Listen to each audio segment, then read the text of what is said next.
माननीय श्री राम जी, माननीय श्री राम जी।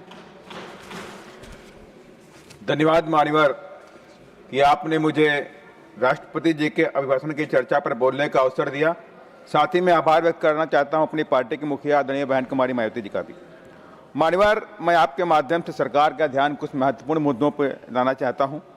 मान्यवर, पहले की भांति आज भी SC/ST पर जाति उत्पीड़न रुकने का नाम नहीं ले रहा। यूपी हो चाहे MP, बिहार, राजस्थान, तमिलनाडु, उड़ीसा, हर जगह, हर प्रदेश के अंदर मानसिक और स्थायी रूप से इनका उत्पीड़न किया जा रहा है। अब तो यह मानसिकता गांव के स्कूल में पहुंच गई है। अभी बिहार के कई स्कूलों में मुसहर जात के बच्चों को अन्य बच्चों से अलग बैठाया गया मान्यवर। दूसरी तरफ मान्यवर, विश्वविद्यालय कॉलेजों में SC/ST OBC के बच्चों के साथ जाति आधार पर भेदभाव किया जाता है। वाइवा इंटरव्यू में जानबूझकर उन्हें नंबर और मार्क्स कम दिए जाते हैं मान्यवर।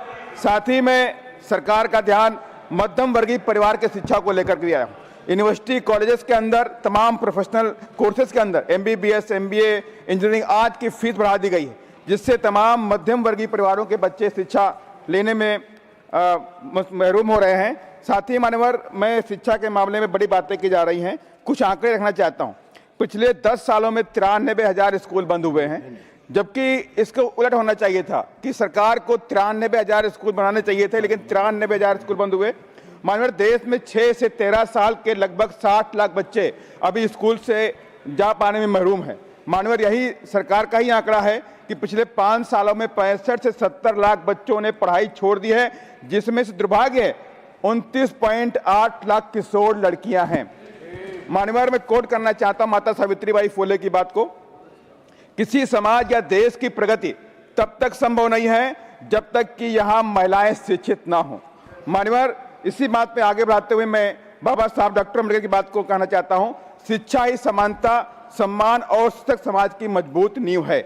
मान्यवर, आज देश के अंदर जिस तरह से पाखंड, अंधविश्वास की बात की जाती है, धार्मिक उन्माद की बात की जाती है, इससे देश नहीं चलने वाला, इससे देश बढ़ने वाला भी नहीं है।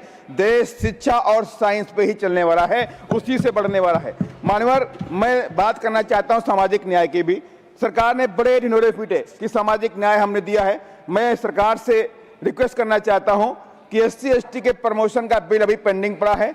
आज तक CMO, PMO और हायर लेवल की पोस्ट पर SC/ST के लोगों की पोस्टिंग नगण्य है। आप इस बिल को लेकर आए, SC/ST के प्रमोशन का बिल को पास करिए। वहीं माननीय, देश के संविधान को लागे हुए 77 ईयर हो गए, लेकिन मध्य प्रदेश के अंदर OBC को आज भी 27% रिजर्वेशन नहीं मिल रहा।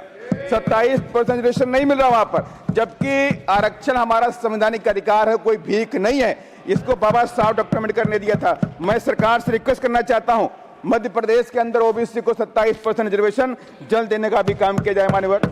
और साथ ही में आपका ध्यान बहुत ही इंपॉर्टेंट विषय की लाना चाहता हूं कि अभी चिंता का विषय है मान्यवर। अभी हाल में समाचारों के माध्यम से जानने को मिला कि 43 महिलाएं मध्य प्रदेश से रोज गायब हो रही। कुल मिला के 55 महीनों में 60,000 बच्चे लापता हुए, जिसमें दुर्भाग्य मान्यवर है 48,000 लड़कियां हैं। 48,000 लड़कियां हैं मान्यवर।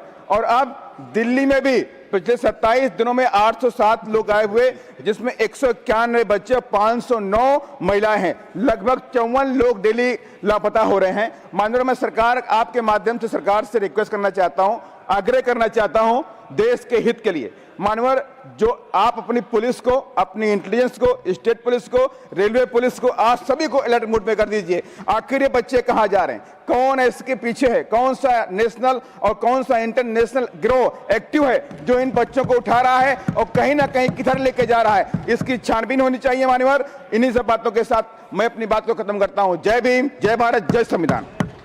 धन्यवाद श्री राम जी। माननीय डॉक्टर